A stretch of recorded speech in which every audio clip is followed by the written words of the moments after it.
Hey everyone, Force Bricks back here with a new video.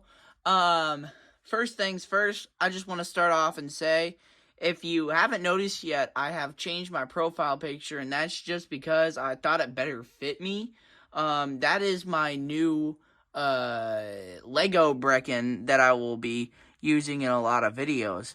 But I will probably make a video over that itself sometime later, but today, let's focus on the elephant in the room, the best mech I personally think I have ever made.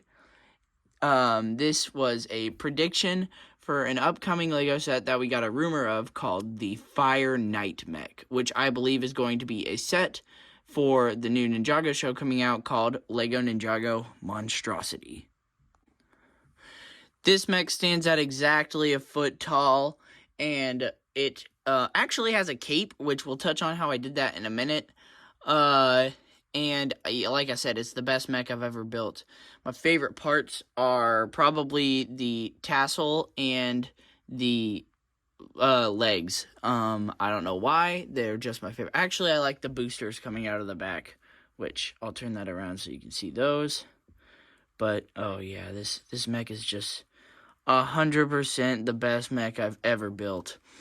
But this set was supposed to retail for $90. No, sorry, it retails for $120 when it comes out, supposedly, which doesn't make sense because it's got the piece count of a $90 set. But this leaker, he's been right about sets, but he hasn't always been right about their piece counts and stuff like that. But I think without any further ado, let us get right into the video. Alright, let's start off with the minifigures, or actually I should be saying minifigure, because I only made one minifigure for this, because I don't want to have to kinda, try to figure out what all the new figures are going to look like and who might come in the set. So I only made the one figure who is obviously going to be in the set. So it's Kai. Let me just move this out of the way and we can take a look at Kai. So my Kai, he is just a modified version of Mech Suit Kai, who came in the Kai's Elemental Power Mech, which I previously reviewed. The only thing that's different is that he now has an orange katana and he's got dark red arms instead of just normal red arms. But, yep, I had a lot of praise for that minifigure. Really liked him. I sort of know what this minifigure, or the minifigure here, would actually look like. But, the reason I did not try to make him was because I don't want to have to, try to figure out how to do his new armor piece that he would be getting. And I don't have a hunted Sensei Wu armor piece. So that is unfortunate. Just realized I've had him down way too far this whole time. I'm so sorry. But, yep, good minifigure. Obviously, he has two faces. I suppose you can put a hairpiece on him if you want. But, yeah, why don't we just start looking at the mech, which, oh my gosh, I can't stress enough how this is the best mech I've ever made. Now, this being the best mech I've ever built, and my favorite mech I've ever built, this is also one of the most posable mechs I've ever built. And I just realized his foot is not fully on the ground, so that could lead to stability issues. But that's not important right now. Just the overall aesthetic of this mech being sort of like a knight. I just really like this. I took a little tiny bit of inspiration from Mateo and Z-Blob, the Knight Battle mech, with, like, the armored hands and the boosters on the back, which I just realized you can't see right now, but I can see it. And then, of course, like I mentioned, the tassel on the head is one of my favorite parts. But, this mech, it used roughly about 1,200 pieces. I tried to count, and then I lost count shortly into the build. There are areas of it that don't look the best, but I still think it looks really good. So, why don't we just go ahead and start looking at the feet. Alright, so starting down at the feet, I actually have a little bit of a snot build here because this is actually a part that is attached via, however you pronounce the word, a bracket, which, that's fine. It's not the most stable connection, but hey, it works. And I chose this piece because it kind of looks like armor that you would see on a knight's toes. So anyway, the feet are pretty round. They just have some gold detailing on the sides. Coming around to the back, I have a heel support. And, ooh, the cape is kind of in the way. I didn't realize that the cape was that big. Give me a second to remove that, and we will continue to look at the back of the legs. Alright, so I've got the cape removed. That actually didn't take as long as I expected it to. It was pretty fast. But you can see I've got like an Achilles deal going on to achieve a broad and stable movement range.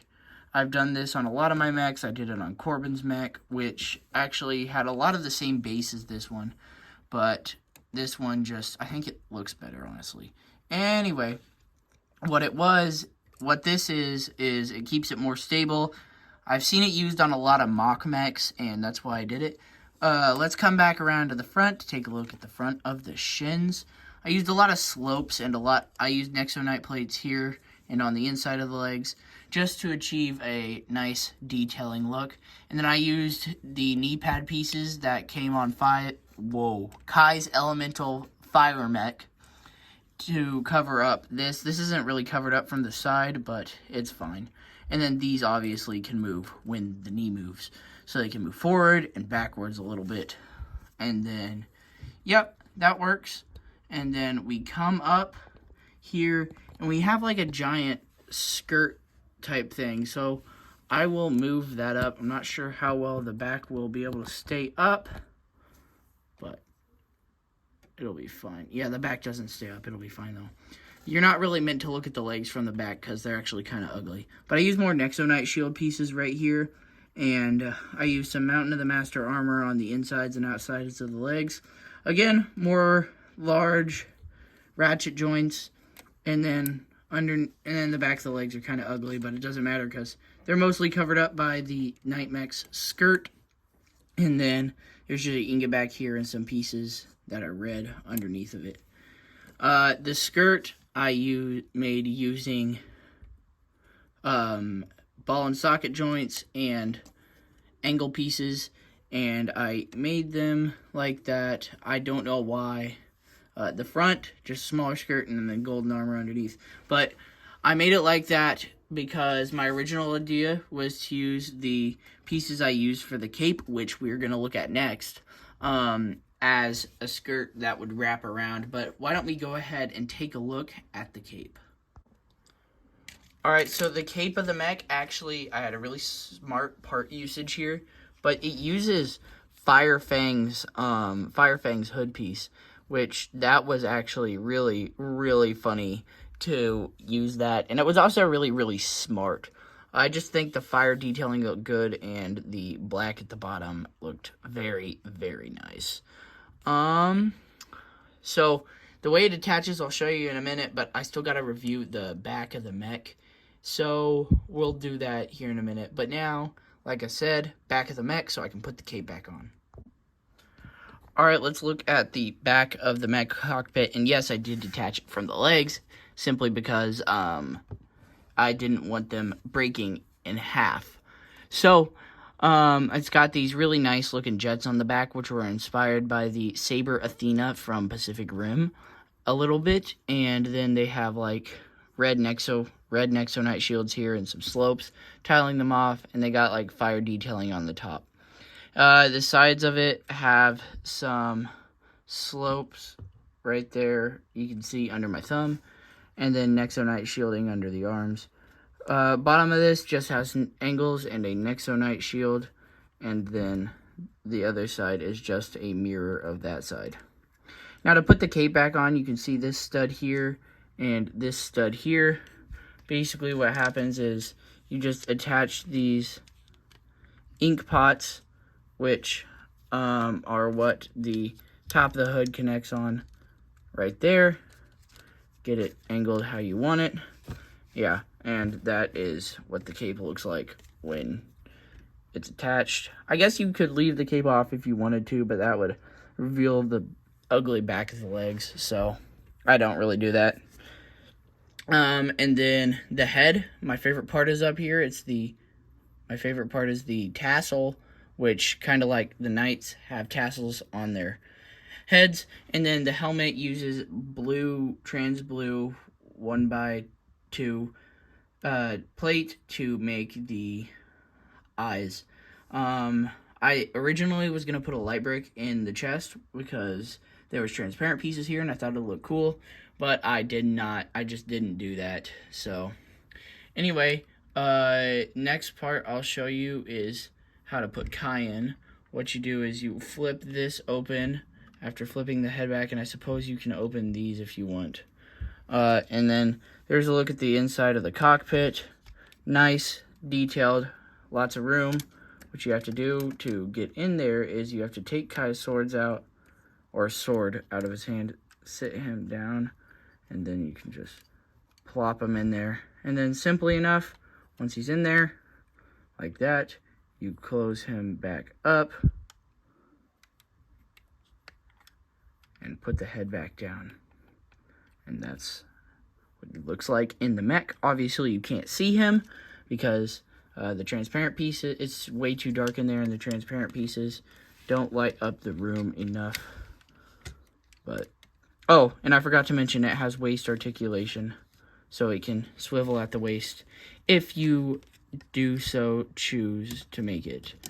But that is it for the torso. Why don't we just move on to the arms? Let me center this. There we go. Now let's move on to the arms. I told you the back of the arms were really ugly when we looked at them, so we're not going to spend too much time back there. But it's attached on a double ratchet joint, and it's like black at the top and red at the bottom. The original art, yes, the shoulders did look like this, and then I tried to translate it over. I got some inspiration from Ninjago's Ring of Fire mech, and I think it really helped this mech. I don't think it looked visually as good if it didn't have shoulders like this. And then these parts, slopes, make it look good, and both arms are the same. And then it has posable elbows, and you can move those out, in, and back, and forth. And yeah, that's really nice. And then the hands are actually really interesting too, because I used the same pieces I used on the knees to achieve the hands, which I think looks really good. And then there's a accessory in the hands. It's a bit finicky to put it in the hands, but I will show you how to do that. But first, I gotta show you the accessory. So the accessory on the Fire Knight mech is this giant flame sword. So I use this katana piece here because I thought it looked like half of a giant broadsword or a long sword or whatever you want to call it. And these pieces here are like the fire coming off of it when he swings it. And then it's got this clip here to attach it to the hand, and there is just some gold detailing to make it look better. And then there's an trans orange Nexonite shield here. But to put this sword in the hand, let me zoom in a little bit. You can put it in either hand, but I prefer to put it in the right hand. What you got to do is you got to clip it into the space between the fingers, and I'm trying to do this one-handed, so it's a bit finicky. But once you have it in, you should be careful. I would have used a gray pin, but I couldn't find any. But yeah, that's what it looks like once it's in the hand. Looks fine. I'll zoom out so you can see the entire mech better. Yeah, there you go. That looks fine. It's a really nice sword. Really glad I did it. And yeah. So, let's wrap things up. Alright, as you can see, I was playing around with the posing right before my final thoughts, and this pose is actually really good. This is the only mech I've been able to ever get a pose like this on, where it's like crouching. But anyway, so final thoughts. Best mech I've ever made. Obviously, I'm biased towards it a lot. But a few unbiased things is that there are a lot of open studs on places like the skirt and the skirt. Yeah, I can't really think of anywhere else that there is open studs. And then, I mean, like, the skirt thing isn't really that bad because it's covered up by the cape a little bit. So, yeah, that is good. Another thing is, I didn't show it from this angle, but when the cape is on, there's like this big gaping hole through the back, so that's something to be aware of. And, the sword has a lot of, like, open black bits where the rod is. So, that's just a few minor problems, and so, yeah. Other than that, I think this is a really good mech. Really like it. And so, I think I will see you in my next video. Be sure to like and subscribe, and I will see you in the next video. Bye, guys!